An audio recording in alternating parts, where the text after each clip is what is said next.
കൊച്ചി നഗരത്തിൽ തഴച്ചു വളരുന്ന ബിസിനസ്സാണ് സ്പാ സെൻ്ററുകൾ. എന്നാൽ ഇതിൻ്റെ മറവിൽ എന്താണ് നടക്കുന്നത് കൂടി എല്ലാവരും അറിയണം.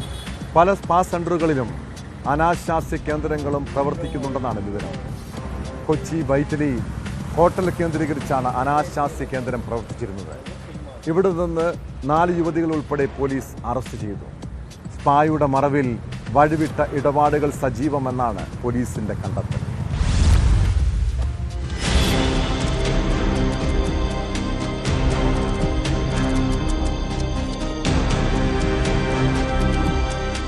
വൈറ്റിലയിലെ ആർട്ടിക് ഹോട്ടലിലെ ലഹരി പരിശോധനയ്ക്കിടെയാണ് യുവതികൾ പിടിയിലായത്.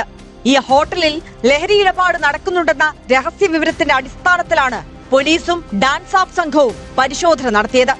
എന്നാൽ പരിശോധനയിൽ ലഹരി മരുന്ന് കണ്ടെത്താനായില്ല. അതിനിടെയാണ് സ്പായുടെ മറവിൽ അനാശാസ്യം നടത്തുന്നതായി പോലീസിന് വ്യക്തമായത്. തുടർന്ന് 4 പേരെ കസ്റ്റഡിയിലെടുക്കുകയായിരുന്നു. 2 യുവതികളെയും 2 യുവാക്കളെയുമാണ് പോലീസ് പിടികൂടിയത്.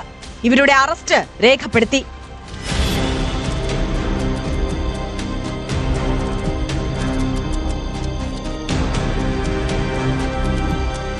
സൗത്ത് എസ്.പിയുടെ നേതൃത്വത്തിലായിരുന്നു പരിശോധന.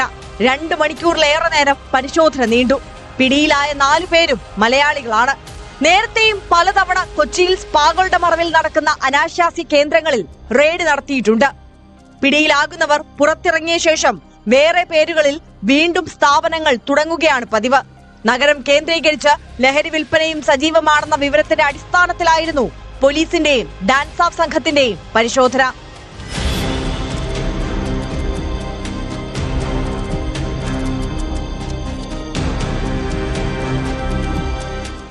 ന്യൂസ് 18 കൊച്ചി.